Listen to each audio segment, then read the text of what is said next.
তো হ্যালো বন্ধুরা, কেমন আছো তোমরা সবাই? আশা করছি ভালো আছো। তো যারা যারা এসএসসির অ্যাসপিরেন্ট আছো তাদের সঙ্গে কিন্তু এইবার খেলা হয়ে গেছে। কারণ তোমাদের মিনিস্ট্রি অফ হোম অ্যাফেয়ার্স থেকে কিন্তু একটা নোটিশ জারি করে দেওয়া হয়ে গেছে যে 50% সংরক্ষণ দেওয়া হচ্ছে তোমাদের অগ্নিবীরদেরকে। ঠিক আছে? তো এটা কোনো এমনি মন থেকে বলা কিছু নেই, কিন্তু এটা অফিসিয়াল নোটিশ। ঠিক আছে? তো এবার বলে দেওয়া হয়েছে যে 50% সংরক্ষণ তোমাদের কিন্তু জারি করে দেওয়া হয়ে গেছে। তো এসএসসি জিডির যে এইবারে যে 25,000 সামথিং কিছু তোমাদের ভ্যাকেন্সি আছে, ওটার ওপর কি এটা লাগু হবে? সেটার জন্য আমি বলে দিই, না, ওটার ওপর কিন্তু এবার হবে না। কারণ হচ্ছে তোমাদের কোনো অফিসিয়াল নোটিফিকেশান কিন্তু এখনও দেয়নি। ঠিক আছে?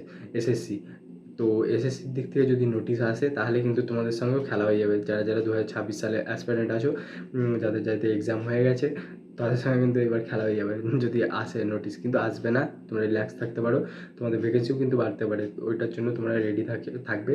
ঠিক আছে? কিন্তু যারা যারা 2026-27 এক্সামের জন্য প্রিপারেশান নিচ্ছ, মানে যারা যারা 2027 এক্সামটা দেবে, তাদের সঙ্গে কিন্তু সম্পূর্ণরূপে খেলা হয়ে গেছে। কারণ তোমাদের কিন্তু এবার কম্পিটিশান বাড়বে, আর সেই লেভেলে বাড়বে। যাদের কিন্তু এবার মানে প্রত্যেকটা স্টেটের কিন্তু কাট অফ হাই যাবে। কারণ হচ্ছে ধরো 50,000 ভ্যাকেন্সি বেরোলো তোমাদের, ওর মধ্যে কিন্তু 25,000 কিন্তু আর যারা অগ্নিবীর আছে তাদের জন্য কিন্তু সরিয়ে দেওয়া হবে। 25,000-এর ওপরে তোমাদের পুরোপুরি এক্সাম, ফিজিক্যাল, মেরিট লিস্ট যা আছে ওর ওপরে বেরাবে। তো ওইটা বুঝে গেলে তোমরা।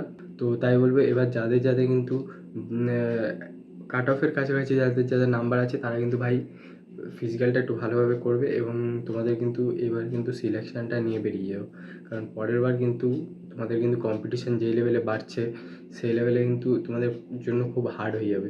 কারণ ধরো তখন তোমাদের কিন্তু 110-15তে কিন্তু কাট অফ যেতে পারে।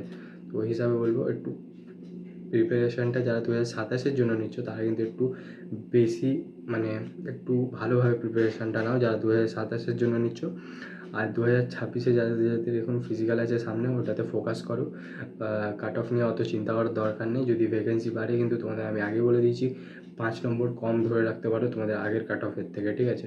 আর যদি ভ্যাকেন্সি না বাড়ে, মানে হ্যাঁ, ভ্যাকেন্সি যদি না বাড়ে, তাহলে তোমাদের কাট অফ ধরে নিতে পারো, তাহলে ওইরকমই 5 নম্বর বেশি ধরে নিতে পারো, 5-6 নম্বর। ঠিক আছে? তো ওইরকমই কিছু থাকার সম্ভাবনাও রয়েছে। আর বাকি এতটাই থাকলো এই ভিডিওতে, বেশি লম্বা টানলাম না। যেটা ইম্পর্টেন্ট নোটিস সেটা আমি এখানে বলে দিলাম তোমাদেরকে। তো যারা যারা 2026-এ অ্যাসপিরেন্ট আছো, তাদের টেনশনের কোনো বিষয় নেই। তোমরা কিন্তু ভালোভাবে প্রিপেয়ার হও ফিজিক্যালের জন্য। ওকে? তো বাই।